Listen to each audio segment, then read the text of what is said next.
মাত্র কয়েক বছরের মধ্যেই রাজনীতি নয়, মানুষকে অগ্রাধিকার দিয়ে বাংলার মা মাটি মানুষের সরকার সেই সব গ্রামকে বদলে দিয়েছে। যেখানে রাস্তা ছিল একসময় দুর্বিষহ, যেখানে যোগাযোগ ব্যবস্থা ছিল খুবই দুর্বল, আজ সেই রাস্তায় হয়ে উঠেছে জীবনের স্পন্দিত কেন্দ্র। 4 চাকা ভালো যাতায়াত করতে পারে, এই গাড়িতে ধান তোলা, যাতায়াতের সুবিধা, গাড়ি ঘোড়া সবই বাড়ির দৌড় পর্যন্ত ঢুকছে। বাস স্ট্যান্ডটা অনেকটা দূরত্ব, টোটো হয়েছে এখন, তখন সেই রকম টোটো ছিল না। শহরে যেতে খুব তাড়াতাড়ি যাওয়া হয়, গাড়ি ঘোড়া সব আসে। এই রাস্তা হওয়ার পর থেকে খুব সুবিধা হচ্ছে, পরীক্ষা যেতে সুবিধা হচ্ছে, মানে তাড়াতাড়ি যাওয়া হচ্ছে স্কুল। এখন কোনো অসুবিধা হয় না বর্ষাকালে, এখন তো পিচ রাস্তা না, তখন কালাতে অসুবিধা হতো যাওয়া আসা।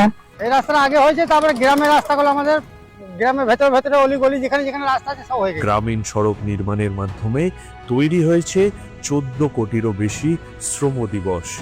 অগণিত পরিবারের কাছে পৌঁছেছে মর্যাদা, আয় এবং তারা পেয়েছেন জীবনের নতুন উদ্দেশ্য।